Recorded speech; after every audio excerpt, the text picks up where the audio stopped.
So yun na nga mga bossing, no, another day, another vlog. For today's video nga pala mga bossing ay papunta na naman tayo sa Cabanatuan. Grabe naman yan mga bossing, halos ginagawa na lang nating kapitbahay ang Cabanatuan. Aliyawang nandito pa nga lang kami sa San Luis mga bossing ay talaga namang hindi na namin matanaw yung bundok, sobrang itim ng kalangitan. Sigurado mahaba-habang ulanan ang travel namin nito mga bossing. Pero okay lang yan dahil hindi naman baliktad ang ating mga ilong. Ilalaban na namin to. Kali dito nga pala kami sa may Villa dumaan ngayon mga bossing, no, dahil apat kami ngayon sa tricycle ko. Ayaw kasi nating nahihirapan si Bengbang mga bossing itong service ko. Dahil kulang nga yung tarapal nating dala mga bossing. Ito ay bumili muna kami dito sa may grocery sa may Ditumabo. 50 muna tayo mga bossing. Baka kasi mamaya dagsahin tayo ng malakas na ulan pagdating natin sa bundok. Awa naman sila mother dear, baka sila lamigin. Buti na lang pagdating namin dito sa may Diteki mga bossing ay saktong kakatapos lang ng malakas na ulan at medyo maliwanag na rin yung parte na dadaanan namin ng mga bundok. Ang matindi pa dyan mga bossing, kahit sobrang ulan at sobrang lamig ng panahon dito sa amin sa Aurora, ito ay marami pa rin nagpipiknik dito sa may Diteki. Sabi kayo mga bossing, ang lulupit nyo. Bagay kasarapan naman talaga ng pag-inom mga bossing kapag ganito kalamig ang panahon. Pero isa lang ang sure ko dyan mga bossing, hindi yan sila lahat makakaligo sa ilog na yan. Ba naman parang may yelo yung tubig dyan ngayon. O siya, balik na lang tayo sa ating pagtatravel mga bossing. Hayaan na lang natin silang magpiknik dyan. Habang binabaybay nga namin itong bundok ng Diteki mga bossing, ay nakakita kami ng isang tindahan. Para naman ay bumili na rin kami ng aming mangungut-ngut na mga chichirya. Mas nakakalibang din kasi pag ganyan mga bossing, no, yung may nginungut-ngut ka habang tumatravel, parang hindi mo lang namamalayan na malapit na pala kayo. Grabe mga bossing, tignan nyo naman yung view namin habang tumatravel kami dito sa may bundok ng Villa Aurora. Napakasolid ng bundok dito mga bossing, talagang puro green lang ang makikita nyo. Tignan nyo naman sa mga part na ganyan mga bossing o yung mga kalsada, para naman halos talagang nasa ibang bansa ka na. Mas lalo pang nakakamangha mga bossing nung nakarating kami dito sa may ilog ng Villa Aurora. Dahil gandang-ganda nga kami sa tanawin dito mga bossing, ay dito na rin namin naisipan na kumain. Ali nagdala na nga lang din pala kami dito mga bossing ng aming kakainin, dahil alam nyo naman pag kumain ka sa bus stop dito ay medyo may kamahalan. Syempre habang kumakain tayo dyan mga bossing, ano pa nga bang gagawin natin?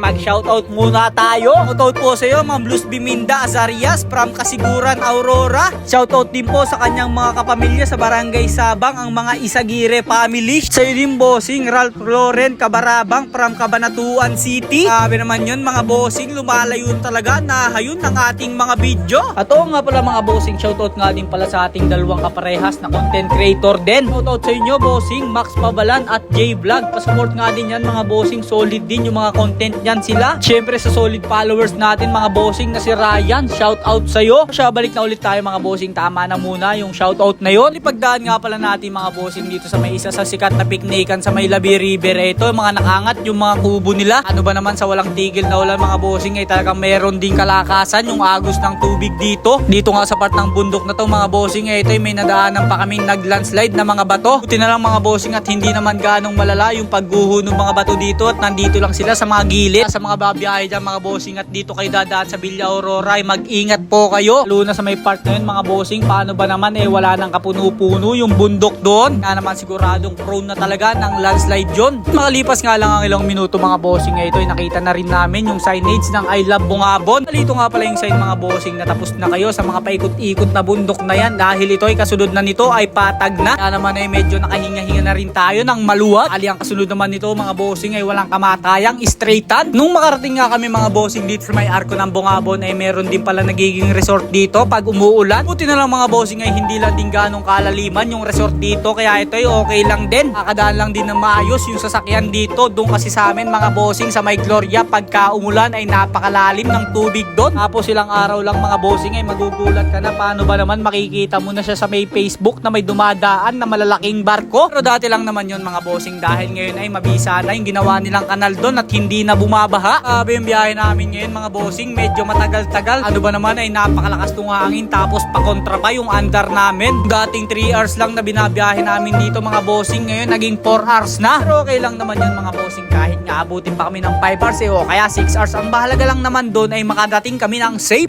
Ganon. Ho, ano ka na? Ito nga sa part na to mga bossing, ito ay nakarating na rin kami sa may crossing ng Bangad. Ting diretsohan na lang mga bossing ay makakarating na kami sa may Univille. Napangiti na rin tayo dyan mga bossing dahil makakapagpahinga na ang kuya nyo. Sabi ba talaga yung alay mga bossing pag tricycle yung gamit nyo na pang travel? Kaya sana naman soon Lord bigyan mo na ako ng pang travel na 4 wheels. Oh, ano ka na? Dito nga sa part na to mga bossing ay talaga namang tanaw na namin ang home base. Pagdating nga natin dito mga bossing ay talaga naman tuwang-tuwa na naman si Budingding. Siya mga bossing ang nandito na lang. Bye-bye!